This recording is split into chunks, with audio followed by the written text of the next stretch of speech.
咱们身边有些经济现象挺怪的。疫情那会儿查政府要发消费券，明明有些工厂的机器都闲着生锈了，老板宁可让他们空着也不多招一个工人，可那些当老板的还是摇头说不敢投资。这些让人摸不着头脑的事儿，其实早在80多年前就有人看透了。他就是凯恩斯，而他的那本就业利息和货币通论就像一本预言书，早就给出了答案。可能你会好奇，一本写在大萧条时期的书，现在拿出来看还有啥用啊？嘿，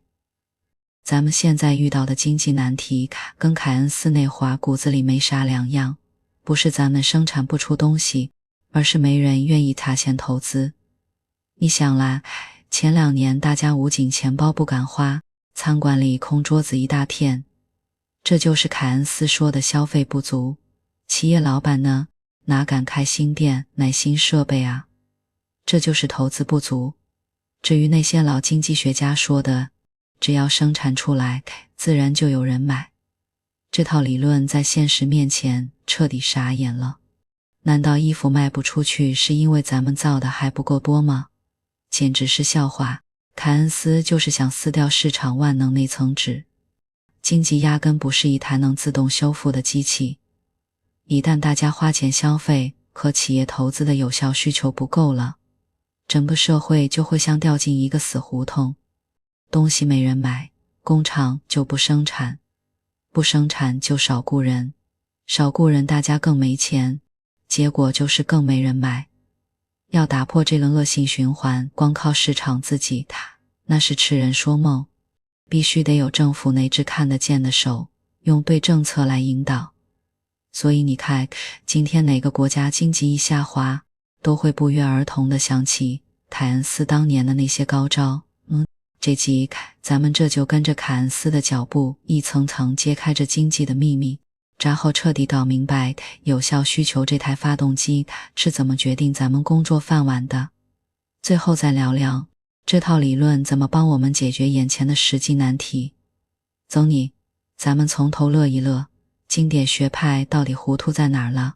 凯恩斯一上来，为啥非得对着那些老经济学家开炮？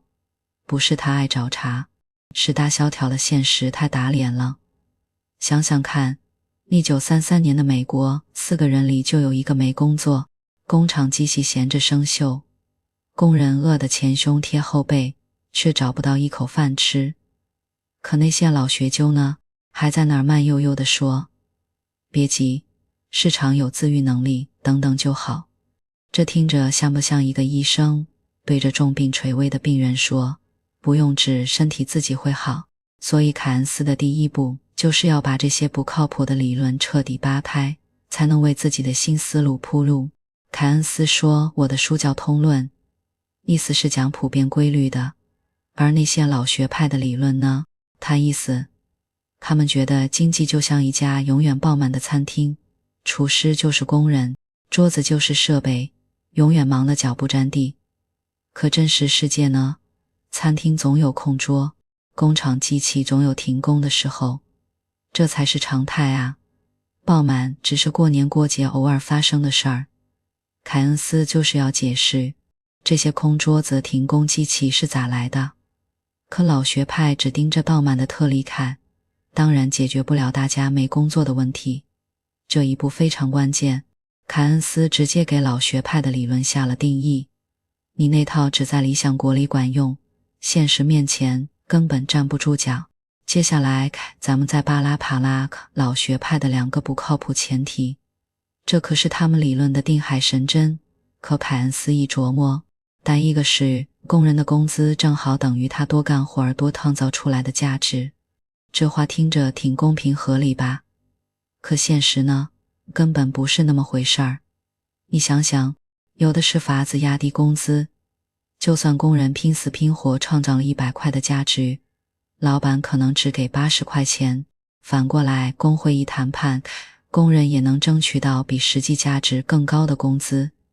更要命的是，老学派把工资只当成成本，觉得工资一降，老板肯定乐呵呵的多雇人。他们哪想到，工人兜里没钱了，消费跟着跳水，老板东西更卖不出去，结果呢，反而更不敢雇人了。大萧条时，美国车企就这么干过，结果老百姓连车都买不起，车企只能一轮又一轮的裁员，彻底掉进死循环。第二个前提更离谱，工人赚的工资带来的那点满足感，正好能抵消他干活的辛苦。所以，如果有人没工作，那肯定是因为工资太低了，人家觉得不划算，是自愿失业。这话要是在大萧条那会儿说出来，估计得被人笑掉大牙。当时美国1500万人失业，他们宁愿降薪20%，这叫自愿失业。凯恩斯直接戳穿了他们的谎言，这不是工人不想干，所以才没人雇。老学派连这种非自愿失业都不承认，那他们当然永远解决不了失业问题。凯恩斯该亮出他的杀手锏了，有效需求原则。这可是彻底推翻老学派。老学派有个大名鼎鼎的萨伊定律，说白了就是，只要把东西生产出来，就一定有人买。农民种了粮食卖了钱，会去买衣服；裁缝做了衣服卖了钱，又会去买粮食。反正永远不会有卖不出去的东西。可凯恩斯说，这纯粹是把简单的物物交换那一套硬靠到复杂的货币经济上，大错特错。现实经济的运转得看总供给和总需求这两股力量，就是有效需求。啥叫总供给？就是企业琢磨着能卖多少钱。啥叫总需求？就是老百姓愿意花出去的钱消费，加上企业愿意砸下去的钱投资，而咱们有多少工作饭碗，就由这个有效需求来决定。它是总需求不够，企业宁愿机器闲着，工人待业，也只会少生产少雇人。来，咱们用一个小例子算笔账。假设有个小镇只有一家服装厂，雇了10个工人，每天能做100件衣服。工人和老板拿到这1000块，大100块拿去吃饭穿衣了，就是消费，剩下200块存起来。如果老板打算用这200块买台新缝纫机，那总需求就是800加200，刚好1000块，100件衣服都卖完了。可如果老板觉得以后衣服不好卖，这200块他就不投资了，那总需求就只剩下800块，只能买80件衣服了。下次老板一看卖不完了，就只生产80件，剩下2个就得失业。看明白了吗？这就是有效需求不足导致的失业。那些老学派根本就没想过这种情况。到这儿，老学派的漏洞咱们算是揭得七七八八了，前提不符现实，所以解决不了失业。但要真想吃透有效需求这台发动机，他得先了解凯恩斯手里那些新工具，比如他为啥不用钱直接算账，非要用工资单位，企业老板的预期又是怎么影响他们决定的，这些都是老学派没琢磨明白的地方，也是咱们接下来要聊的定义与观念。只有把这些基础概念掰扯清楚了，才能真正理解凯恩斯那套精妙的逻辑。凯恩斯在第4章里提到的单位选择，你可能纳闷，为啥他不用咱们都熟悉的钱来做衡量单位？这背后可藏着他对真实经济的深刻洞察。你想啊，要是我们说今年经济总产出是100亿，这数字能直接拿来用吗？不能。因为钱这东西会骗人，比如旧年100块能买10斤肉，今年可能只能买8斤了，同样的钱，购买力完全不一样。老学派直接用钱来算产出，算成本，特别容易被这种货币幻觉给误导。比如一个老板，他能以为今年赚的比去年多，结果一算，只是物价涨了，真实利润根本没涨，甚至还缩水了。凯恩斯选的工资单位就完美避开了这个坑。简单来说，一个工资单位就是一个普通工人干1小时活的工资。比如现在流水线工人1小时挣20块，那一个工资单位就是20块。用这个单位来衡量经济，就能直接反映真实的购买力和生产关系。比如一家企业，今年用1000个工资单位买了原材料，去年是800个，那就算物价再怎么变，你也能清楚知道，它真实的原材料成本确实涨了 25%， 这比例靠谱。再比如老百姓的收入，用工资单位一算，如果今年是5000个工资单位，那就说明真实收入真的增加了，因为它把物价波动的影响全都剔除了。为啥这个单位这么重要？因为后面咱们分析消费和投资的时候，要比较不同时期的数据，判断企业该不该投资，老百姓该不该消费，只有靠工资单位才能摸到真实经济的脉搏。这就像量身高，不能用橡皮筋，而工资单位就是凯恩斯给我们量经济的这把实心尺子。凯恩斯又扔出一个更厉害的概念，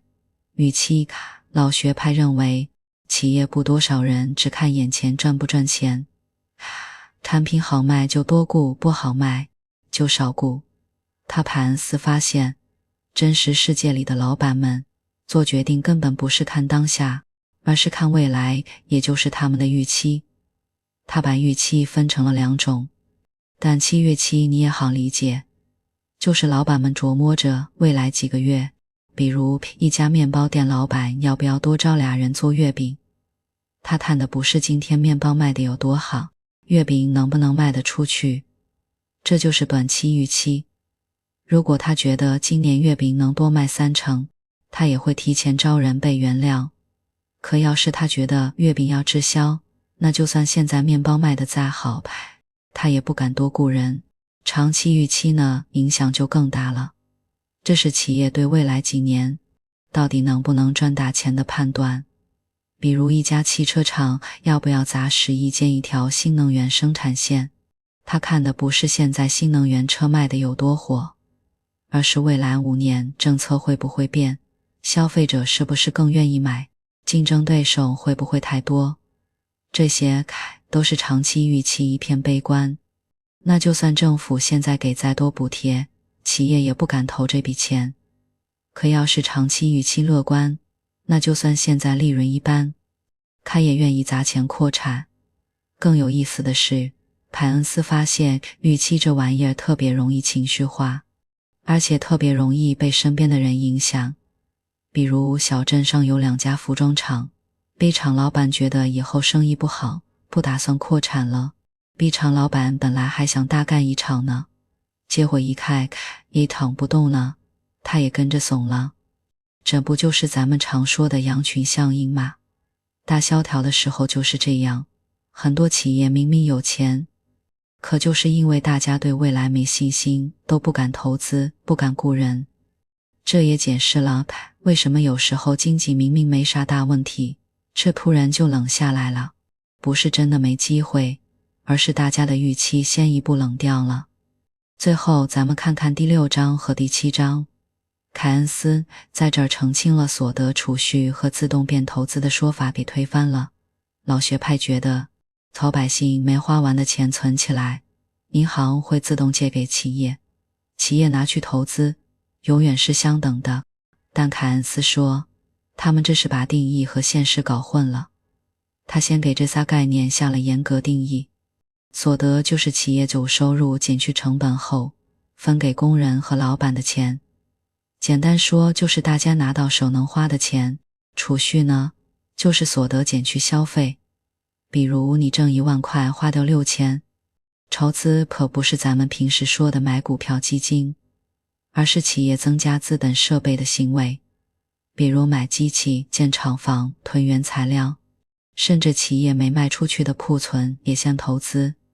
因为这些库存以后能卖钱，相当于企业在给自己投资。从这个定义出发，凯恩斯得出一个结论，从整个社会来看，储蓄和投资确实必然相等，但是这种相等可能是一种好的相等。举个例子，一个镇子的人总共挣了100万，这是所得，V 花了70万，这是消费。如果企业把这30万拿去买新机器，这就是投资。那储蓄等于投资，就是30万，经济就能正常转，下次还能雇这么多人，可如果老板们觉得以后生意不好，那这30万就可能变成没卖出去的库存。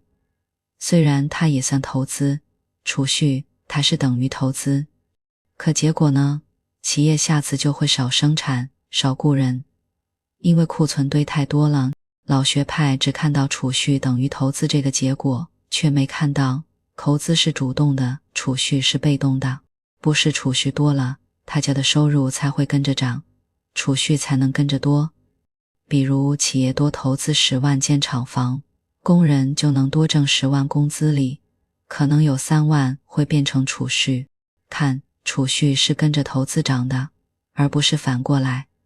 聊到这儿，凯恩斯手里那些吃饭家伙咱们都理清楚了。用工资单位看清真实经济，用预期解释老板们的决策，他用清楚的定义区分了储蓄和投资。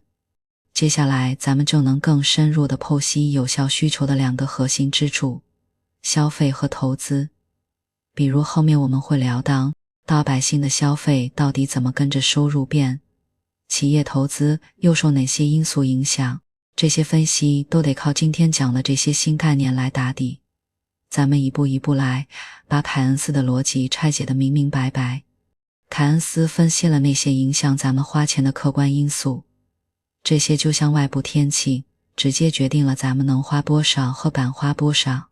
这最核心的当然就是咱们的收入了。凯恩斯发现消费和收入之间有种稳定的关系，收入涨，消费也跟着涨，但消费涨的速度总会比收入慢半拍。比如你月薪从5000涨到1万，原来每月花3000，现在可能花5000，收入翻了1倍，消费却只涨了不到70%。这不是你小气，而是大多数人的消费习惯。钱主要花在吃饭、租房这些必需品上，收入高了，必需品的开销占比就下来了，剩下的钱大家更愿意存起来，或者花在旅游、理财这些非必需品上，但很少会把多赚的钱全花光。除了收入，还有几个客观因素也挺关键，比如你表面上挣1万，可要还2000房贷，实际能自由支配的净所得只有7000，那消费自然会受影响。还有物价变化，要是物价涨得比工资还快，比如工资涨了 5%， 物价涨了 8%， 那你的真实购买力其实是缩水了。就算收入数字看着大，你也不敢多花钱。利率也会影响消费，利率高的时候，存钱利息多，很多人就会选择少花钱多存钱。利率低了，存钱不划算，大家就更愿意把钱拿出来买东西或者投资自己。凯恩斯特别强调，收入才是决定消费的主心骨。这跟老学派可不一样，他们觉得利率才是关键，只要降息，大家就会少存钱多消费。对普通人来说，兜里有没有钱才是决定他们花不花钱的硬指标。你想啊，你月薪5000，哪怕银行利息降到0，你也不可能像月薪5万的人那样花钱吧。接着是第9章，凯恩斯又挖了挖影响消费的主观因素，也就是咱们老百姓心里头到底为啥想不想花钱。他总结了几种常见的储蓄动机，这些动机反过来就成了影响消费的心理因素。比如防意外，谁都想存点钱，以防生病、失业这类突发状况，这笔钱肯定不敢乱花。还有防老，为了退休后有保障，很多人会买养老保险、存养老金，这也是储蓄。留遗产呢，希望给子女留点财产，甚至还有投资赚钱的动机，比如想攒钱买股票、买房子，那也得暂时勒紧裤腰带不消费，最后指向一个结果，越有钱的人，他花钱的欲望反而越低。你看，一个人月薪10万，每月可能只花2万，消费倾向才 20%， 可另一个人月薪1万，每月却可能花掉7000，消费倾向高达 70%。 这就引出了一个大问题，如果社会财富越来越集中在少数富人手里，那整个社会的消费欲望就会直线下降，富人们花不完的钱变成了储蓄，而大多数普通人呢，想消费却没钱，最后整个社会就会陷入消费不足的困境。这也是凯恩斯特别担心的。富有的烦恼，经济虽然发展了，收入也提高了，可消费却没跟上，反而成了经济继续增长的绊脚石。这可是消费理论的核心，边际消费倾向和乘数效应。啥叫边际消费倾向？简单说，会多赚1块钱，会多花多少钱。比如你月薪从1万涨到1万1，多出来的这1000块，那你的边际消费倾向就是 0.6。 这个数字看着简单，却直接决定了消费能给经济带来多大的推力，也就是大名鼎鼎的乘数效应。凯恩斯算出了乘数的公式，如果边际消费倾向是0，那乘数就是 2.5。 这意味着啥？只要经济里多了1块钱的投资，它就能带动总需求增加 2.5 块钱。咱们举个例子，政府花100万就成了修路工人的工资，工人拿到这100万，按照0，花60万去买衣服、吃饭、交房租，这60万又成了服装店老板、餐厅老板、房东的收入。他们拿到钱后，又会花掉36万去买其他东西，就这样一轮一轮的传递下去，最后总共带动的总需求是100万加60万加36万，最终会达到250万，正好是100万乘以 2.5。 他解释了为啥政府愿意砸大钱搞基建、发消费券。他们看的不是眼前花出去的那点钱，而是这笔钱能带动多少后续消费，能创造多少工作岗位。比如发100亿消费券，老百姓花掉60亿，这60亿又能带动36亿消费，层层传递下来，最终可能给经济冲入250亿的活力。聊到这儿，咱们算是彻底搞明白了，咱们的收入和心理因素决定了我们是更爱花钱还是更爱存钱，而边际消费倾向又决定了消费能给经济带来多大的后价。可别忘了，总需求还有另一半就是投资，直接影响着咱们经济的发动机能跑多快。你想啊，要是企业都不敢投资，那就算老百姓再愿意花钱，经济也很难持续增长。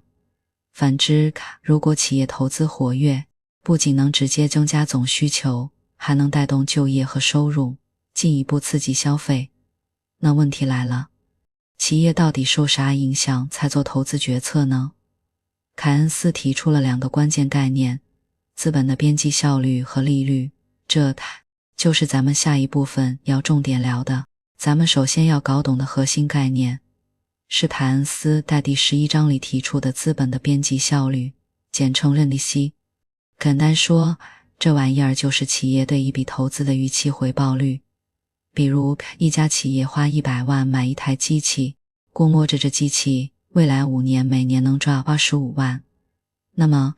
这台机器的 MEC 就是能让这5年总收益刚好等于100万本金的那个利率，大概是 8% 左右。凯恩斯说，企业要不要投资只看一个标准，如果 MEC 是 8%， 市场利率是 5%， 那投资就能赚 3% 的差价，可要是市场利率涨到 9%， 那投资就亏本了，老板立马放弃。这个概念可真是戳中了老学派的七寸。老学派总觉得只要利率一降，但凯恩斯发现关键根本不在利率，而在任利息。如果银息本身就很低，哪怕银行利息降到0，老板也不敢投啊。你想想疫情那会儿，很多餐馆就算能低息贷款也不敢开分店，不是因为贷款成本高，而是他们预期未来客人会很少，投了就是赔钱。这也解释了为什么有时候央行利息一降再降，经济还是冷冷清清的。不是利率没降到位，而是企业老板们的投资信心，也就是 MEC 根本就没起来。那什么又影响 MEC 呢？答案就在第12章凯恩斯讲的长期预期。企业投资可不是赚快钱，那都是押宝未来几年甚至10几年后的收益，所以长期预期比什么都重要。他凯恩斯发现这长期预期特别不靠谱，卡尔特别容易被大众情绪给带跑偏。他打了个非常形象的比方，这长期预期，你选的不是你觉得最美的，而是你觉得大家都会选的那个。比如企业老板们判断未来该不该投资，他们看的不是这个行业本身到底有没有前途，而是看别的企业会不会疼。如果大家伙儿都觉得新能源车有前景，那就算自己没做过啥调研，又会跟着一股脑的扎进去。如果大家都觉得房地产不行了，那就算自己手上有再好的项目，也不敢轻易出手。这种羊群像坐过山车一样，忽高忽低，经济好的时候，利息就被炒得老高，企业就疯狂投资，甚至搞出过度投资。可到了衰退期呢，大家全都悲观了，利息一落千丈，就算眼前真有什么好机会，大萧条那会儿，很多工厂设备一半都闲置着，可就是没人敢再投资，而是对未来的长期预期彻底崩塌了。除了密西，亦有张豆影响投资的另一个关键就是利率的理解，跟老学派完全不是一回事儿。在第13章里，他直接推翻了利率是储蓄的报酬这种说法，他提出利率其实是你放弃灵活偏好的报酬。啥叫灵活偏好？就是大家想把钱抓在手里的那种意愿。比如没怕急用，兜里想留1万块现金，不想存银行，这就是你的灵活偏好。银行要让你愿意把这钱存进去，留品种进去的，放弃这份灵活，那他就得给你利息。这利息就是你的报酬，这个定义彻底颠覆了咱们对利率的理解。利率不是由储蓄和投资决定的，而是由货币数量和咱们的灵活偏好决定的。比如央行印了更多的钱，市场上的钱多了，大家手里现金充足了，这份灵活偏好就愿意存银行。可要是大家突然都想把钱囤在手里，比如经济危机那会儿，担心银行倒闭，这份灵活偏好就会变得特别强。哪怕市场上钱的总量没变，利率也会蹭蹭往上涨。这也解释了著名的流动性陷阱。当利率降到非常低的时候，大家会觉得未来利率只会涨，所以都会把钱死死地抓在手里，大家也不往银行存了，利率也就再也降不下来了。这时候降息就彻底没用了。在第14章，凯恩斯派专门驳斥了老学派的利率理论。老学派觉得投资多了利率会降，储蓄和投资共同决定了利率。可凯恩斯说，他们这是把因果关系搞反了。储蓄和投资之所以相等，那是利率决定后的结果，不是原因。你想啦，利率降了，企业觉得投资划算，投资多了，生产扩大，大家收入涨了，储蓄才跟着多起来。是利率先变，再动投资变，再带动储蓄变，而不是储蓄先变，带动利率变。不是水的多少决定水位，而是水位决定水怎么流。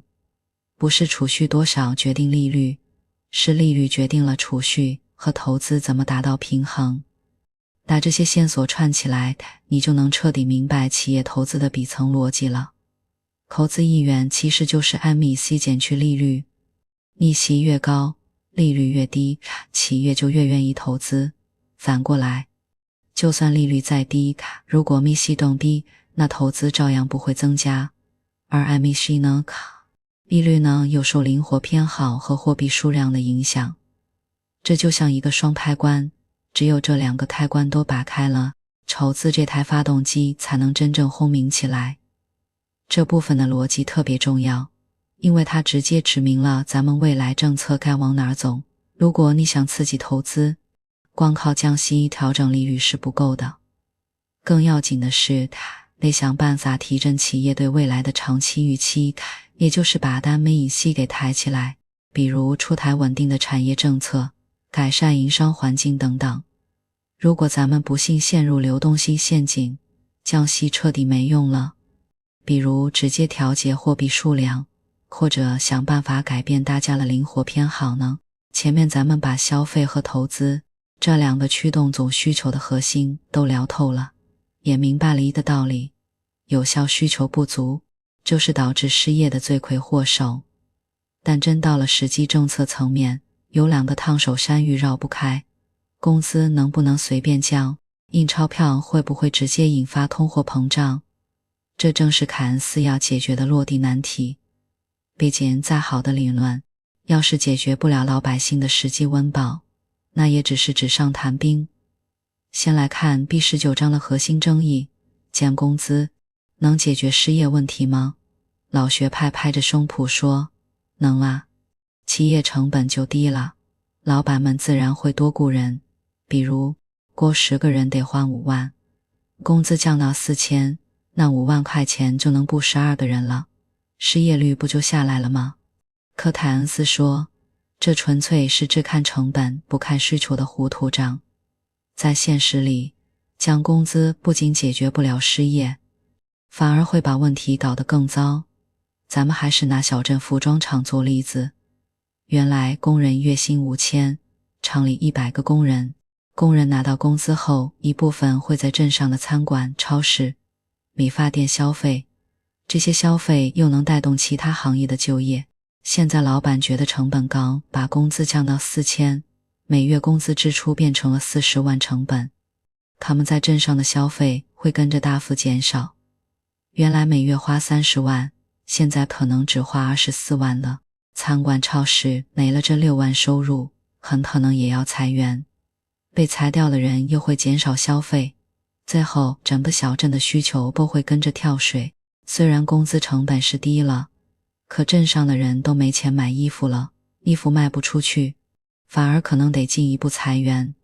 这就是凯恩斯说的需求反噬，降工资看似是降成本，实际上是砍需求，最后只会让失业问题更严重。更要命的是，降低工资会狠狠打击工人的信心。如果工人发现工资越来越低，他会觉得未来收入没保障，那他手里有点钱，也会更愿意存起来，而不是拿去消费，这又会进一步减少有效需求。大萧条那会儿，美国很多企业都试过降工资，结果失业率从 15% 一路飙升到 25%， 越降越糟。凯恩斯一针见血地指出，失业的根源是有效需求不足，而不是工资太高。想靠降工资解决失业，就像给得了感冒的人放血，看似对症下药，实则是在伤人根本。那到底就业和需求是啥关系呢？第20章的就业函数给出了答案。凯恩斯说，咱们的工作岗位可不是跟着需求同比例增长的，这里面有个就业弹性的问题。简单讲就是需求涨了 10%， 能多增加多少就业。比如一家电子厂，原来有100个工人，每月生产1000台手机，现在需求涨了 10%， 要生产1100台。如果工厂里还有闲置的设备，老板可能只需要多雇5个工人就能完成增产，那就业弹性就是 50%。 可要是工厂已经满负荷运转，想增产只能让现有工人加班加点，可能一个新工人都不雇，那就业弹性就是0了。这意味着啥？刺激需求的时候，你得看看经济到底处于什么状态。如果经济冷冷清清，工厂设备闲置，这时候政府在增加需求，比如多买点手机，那既能带动生产，就业弹性就很高。可如果经济已经热得发烫，工厂满负荷运转，你再增加需求，那只会让物价蹭蹭涨，就业岗位却几乎涨不上去。这也给政策制定者提了个醒，你刺激需求得看准时机，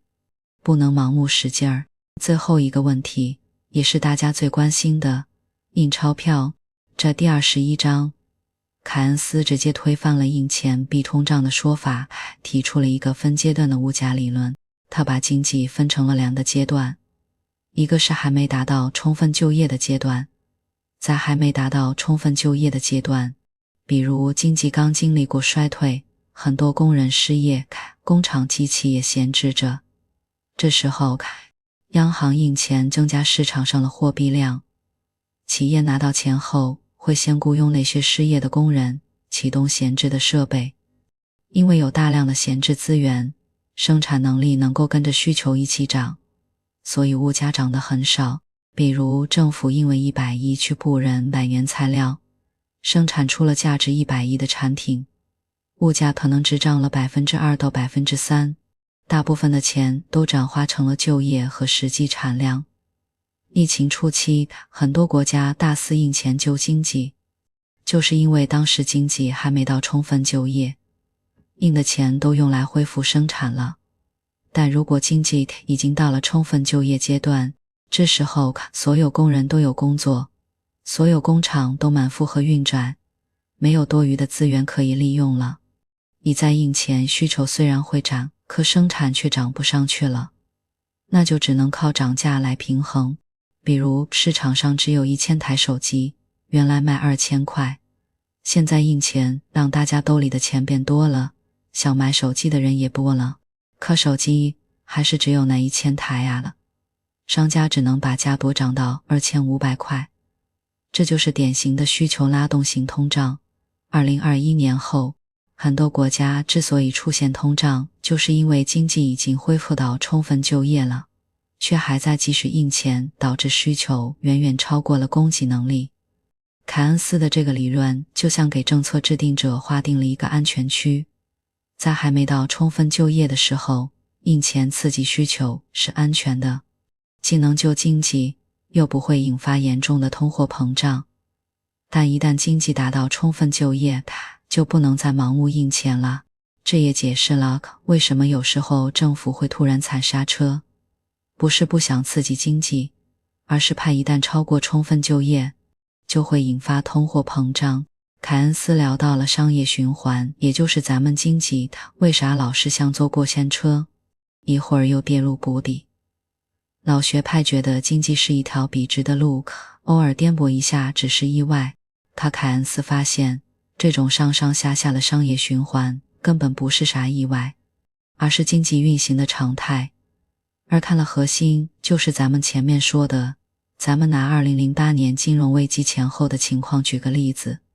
2000年后，美国房地产市场火得一塌糊涂，所有人都觉得房价会一直涨，企业对房地产相关投资的新预期特别高，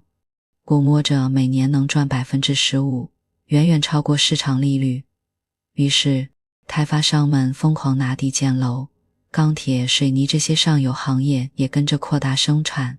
就业岗位增加了，工资也涨了，整个经济就像打了鸡血一样进入了繁荣期。但这种繁荣其实是建立在乐观预期之上的。随着楼盘越建越多，市场开始供大于求，房价也撑不住开始下跌，企业突然发现之前预期的 15% 回报率根本是痴人说梦，甚至可能要亏本。因为信一下子就崩了，开发商不再拿地，上游行业没了订单，也跟着裁员，失业的人没了收入，消费一降再降，经济一下子就跌入了衰退期。凯恩斯说，商业循环的本质就是 MEC 的膨胀与收缩。繁荣的时候，乐观情绪会把 MEC 推得老高，投资扩大，可过度投资又会导致供给过剩， MEC 随之下降，投资收缩，经济就掉进了衰退。衰退期呢，悲观情绪蔓延，MEC 一直低迷不振，直到过剩的供给被慢慢消化，乐观情绪重新冒头，MEC 回升，可不是市场自己能轻易打破的。特别是在衰退期，光靠企业和个人的力量，很难让MEC重新振作起来。这时候就必须得政府出手干预了，比如政府投资、降息等等，才能把经济从泥潭里拉出来。接着咱们看第23章，凯恩斯在这儿居然聊起了重商主义这些老掉牙的经济理论。这看起来好像跟通论没啥关系，但实际上他想告诉我们一个更深的道理，经济理论没有绝对的对与错，关键要看它适不适合当时的时代背景。重商主义是16到18世纪流行的经济思想，核心就是拼命追求贸易顺差，打金银货币攒起来。老学派觉得这玩意证为贸易顺差没意义，可凯恩斯却发现重商主义也有它合理的一面。他非常关注就业，知道通过积累货币扩大出口，能实实在在地带动生产和就业。这可比老学派只盯着市场均衡要务实得多。比如重商主义主张鼓励出口，限制进口，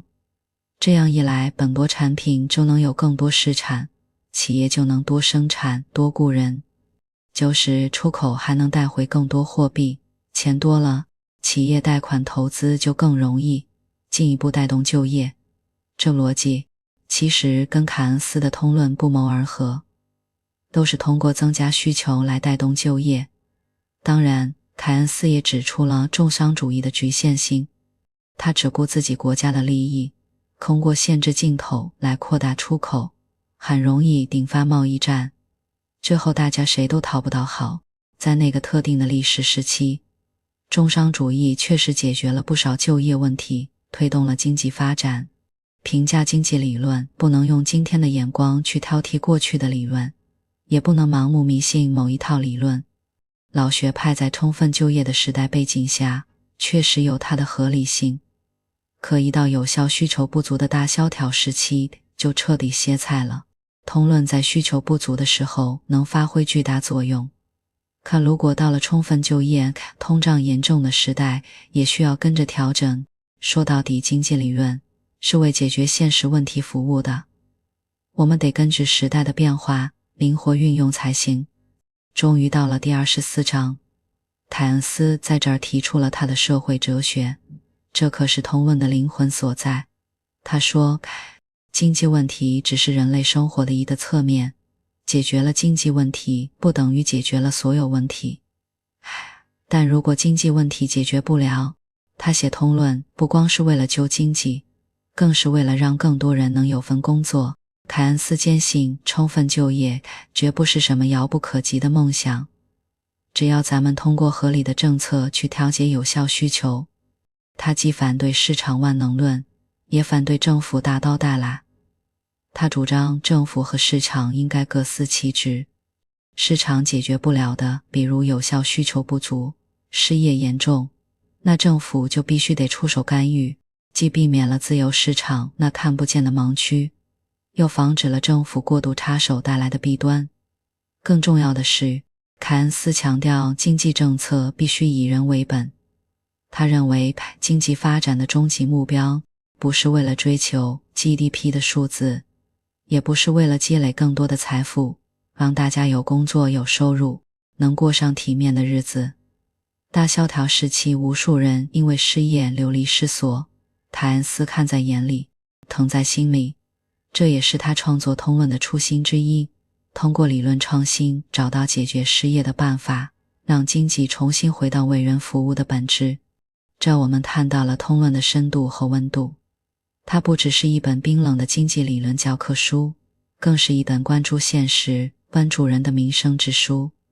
它能解释商业循环的规律，能客观评价传统经济理论，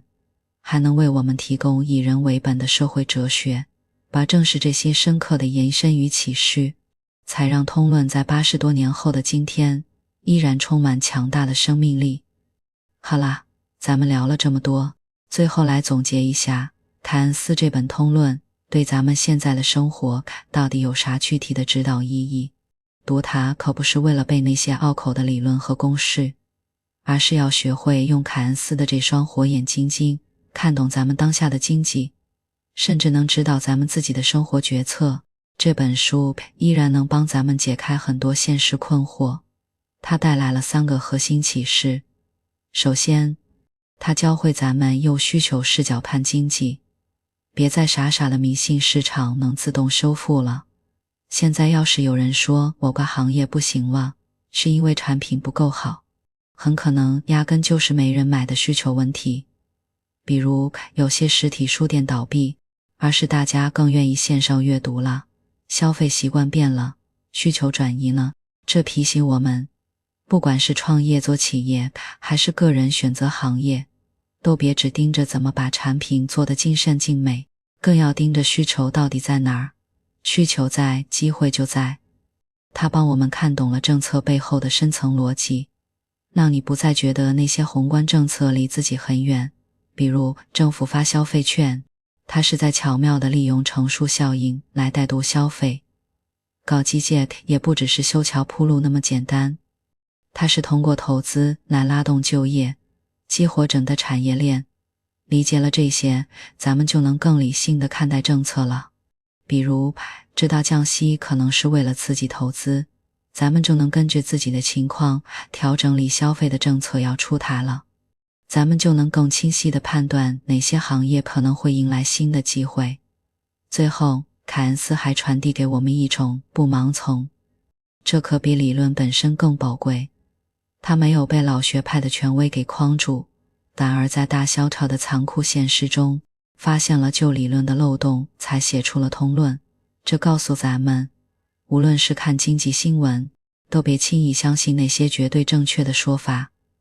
比如有人说存钱一定好，但在需求不足、利率低的时候，反而能带来更大的价值。有人说投资只看收益，可凯恩斯提醒我们，预期才是重中之重。盲目跟风只会踩到坑里。说到底，空论不只是一本经济学著作，更是一套解决问题的思维工具。它让我们明白，经济不是冷冰冰的数字游戏，而是和咱们每个人的工作、收入、生活都息息相关。面对经济难题，我们既不用悲观绝望，也不能盲目乐观，而是要理性分析，积极应对。这或许就是它跨越80多年，依然值得咱们一读再读的真正原因吧。